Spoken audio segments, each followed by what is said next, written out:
샬롬, 유 선생의 구속사 천국열차, 유도순 목사님의 신구약 성경 파노라마를 낭독하는 시간입니다.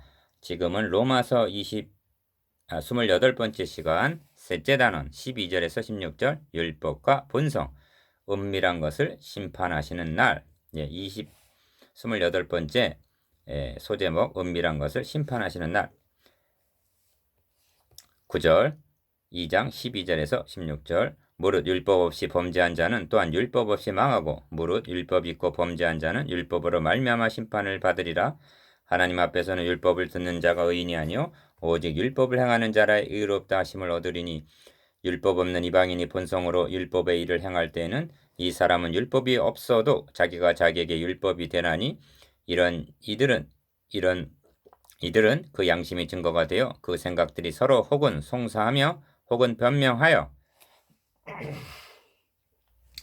그 마음에 새긴 율법의 행위를 나타내느니라. 곧 내 복음에 이른 바와 같이 하나님이 예수 그리스도로 말미암아 사람의 은밀한 것을 심판하시는 그날이라. 본문단은 심판의 표준이 무엇인가 다시 말씀드리면 유대인과 이방인이 각각 어떤 표준에 의해서 심판을 받게 되는가를 설명하고 있습니다. 1. 그 표준이 12절인데 무릇 율법 없이 범죄한 자는 또한 율법 없이 망하고 무릇 율법이 있고 범죄한 자는 율법으로 말미암아 심판을 받으리라 하십니다. 유대인들은 그들에게 주어진 율법에 의해서 심판을 받게 되고 이방인들은 그들에게 주어진 본성과 양심에 의해서 심판을 받게 된다는 것입니다. 기억, 율법 없이 범죄한 자는 율법 없다고 해서 제외되는 것이 아니며 율법이 있고 범죄한 사람은 율법을 가졌다고 해서 특혜가 주어지는 것도 아니라는 것입니다.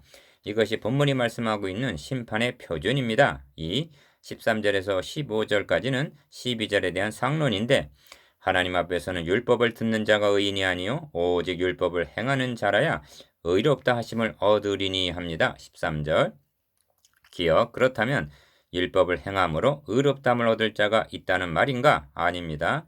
또한 율법 없는 이방인이 본성으로 율법의 일을 행할 때는 이 사람은 율법이 없어도 자기가 자기에게 율법이 되나니 한 14절 말씀도 이방인들이 본성적으로 주신 양심을 지킴으로 구원될 자가 있다는 뜻도 아닙니다. 사도 바울은 지금 복음을 증거하기 위해서 하나님 앞에서 모든 사람이 죄인이라는 점을 드러내고 있는 것입니다. 3. 그러면 묻습니다. 유대인들이 율법이라는 표준에 의해서 심판을 받는다면 의롭다함을 얻을 자가 있는가?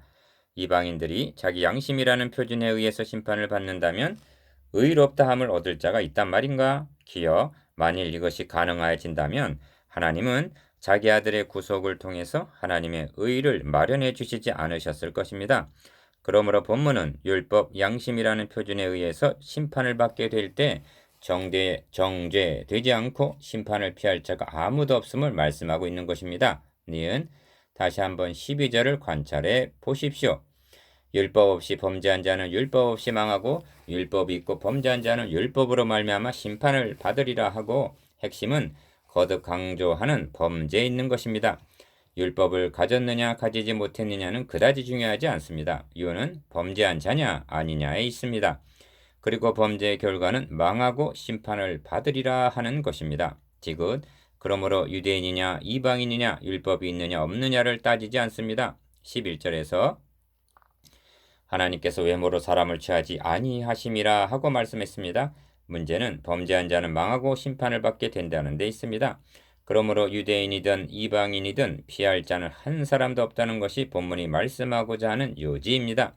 결론은 유대인이나 이방인이나 자기 행위로는 의롭담을 얻을 육체가 하나도 없다는 말씀인 것입니다. 4. 여기서 우리는 두 가지 빛을 보게 됩니다. 먼저는 율법과 양심의 빛입니다. 기억, 본성적으로 받은 양심의 빛이 희미하다 해도 율법에서 부모를 공경하라, 살인하지 말라, 간음하지 말라, 도둑질하지 말라, 거짓말하지 말라, 너의 이웃의 아내나 물건을 탐내지 말라 등 율법의 빛과 본성의 빛이 별 차이가 없다는 점입니다. 이런 일을 행해서는 안 된다는 것을 율법도 양심도 증거하며 송사하고 있다는 것입니다. 5. 또 하나의 빛은 곧 내 복음에 이른 바와 같이 하나님이 예수 그리스도로 말미암아 사람들의 은밀한 것을 심판하시는 그날이라 하신 말씀을 통해서입니다. 16절 그것은 예수 그리스도의 빛 곧 내 복음이라 한 복음의 빛입니다. 기억 주경가들은 사도가 돌발적으로 곧 내 복음에 이른 바와 같이 하고 말씀하고 있는데 16절 이 말씀에 대해서 당황해합니다. 이를 바르게 해석하기 위해서는 먼저 사도가 곧 내 복음이라 한 바울이 증거하는 복음이 무엇인가를 알아야만 합니다. 바울은 로마서를 끝마치면서도 또다시 나의 복음이라고 말씀하고 있는데 16장 25절 이는 바울이 죽기까지 보수한 오직 의인은 믿음으로 말미암아 살리라 한 1장 17절 칭의 교리를 가리킵니다. 그래서 16절을 보시면 내 복음과 예수 그리스도가 결부되어 있는 것을 보게 됩니다.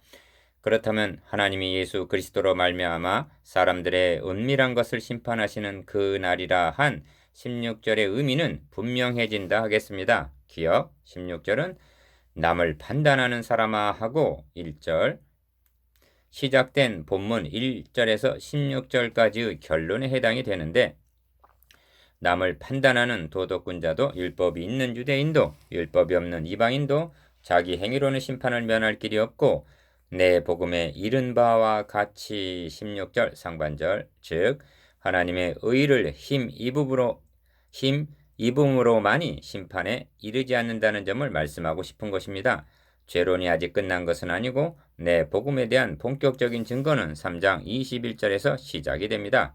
니은 바울의 심정이 되어서 16절을 좀 더 말씀을 드려야만 하겠습니다. 사도는 지금 복음을 전하기 위해서 먼저 죄와 심판을 경고하고 있는 중입니다. 바울은 정죄가 아닌 복음을 심판이 아닌 구원을 전해주려고 붓을 든 것입니다. 그런데 1장 18절 이하에서 여기에 이르기까지 정작 복음, 예수 그리스도는 단 한 번도 언급되고 있지 않다는 점입니다. 바울은 복음에 미친 사람이요 예수 그리스도께 반한 사람입니다. 그의 답답함이 어떠하겠습니까? 그는 죄론을 말하면서도 심중에는 그리스도 예수의 대속을 빨리 말하고 싶었고 심판을 말하면서도 정죄함이 없는 은혜로 직행하고 싶었을 것입니다. 7. 그래서 16절은 내 복음에 이른 바와 같이 하고 불쑥 튀어나온 것입니다. 바울이 증거하고 있는 내 복음의 핵심은 무엇입니까? 유대인이나 이방인이나 행위로 말미암지 않고 오직 믿음으로 의롭다함을 받아 구원함에 이른다는 것입니다. 기억 하나님의 진노의 날 곧 하나님의 의로우신 판단이 나타나는 날이 5절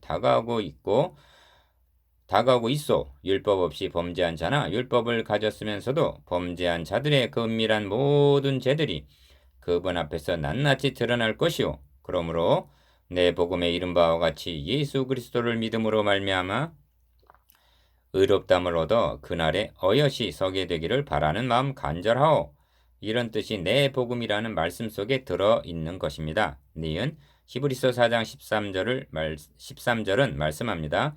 지으신 것이 하나라도 그 앞에 나타나지 않음이 없고 오직 만물이 우리를 상관하시는 자의 눈앞에 벌거벗은 것 같이 드러나리라. 그날은 사람들의 모든 은밀한 것을 심판하시는 날인 것입니다. 그렇다면 우리들은 어떤 표준에 의해서 심판을 받게 될 것인가? 디귿 여러분 심판은 나하고는 상관이 없느라고 입심 좋게 말하지 맙시다. 긍휼을 행하지 아니하는 자에게는 긍휼 없는 심판이 있으리라. 긍휼은 심판을 이기고 자랑하느니라 하십니다. 야고보서 2장 13절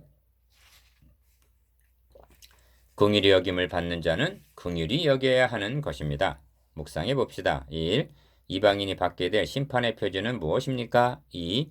유대인이 받게 될 심판의 표준은 무엇입니까? 3. 내 복음에 이른 바와 같이의 뜻이 무엇입니까?